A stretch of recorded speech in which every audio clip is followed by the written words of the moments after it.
नमः संस्कृतरसिकेभ्यः। नागपञ्चम्याः शुभाशंसाः अवसरेऽस्मिन् श्रूयताम् एका मनोरञ्जकी रचना। लग्नाधुना मधुदरे विषमा भुजङ्गी मातर् न भक्षति वपुः किमिदं विचित्रम्। नैवाश्रिता दशति पुत्री कदाचिदेषा यूनां मनांसि नितरां कवलीकरोति। पुत्री मातरं वदति, हे मातः, अधुना मम उदरे लग्ना एषा विषमा भुजङ्गी मम वपुः मम शरीरं न भक्षयति, इदं किं विचित्रम्।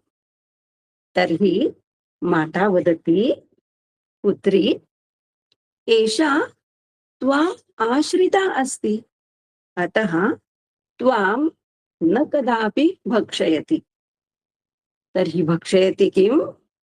यूनां मनांसि, तरुणानां मनांसि नितरां कवलीकरोति। तरुणानां मनांसि एव खादति। शुभं भवतु।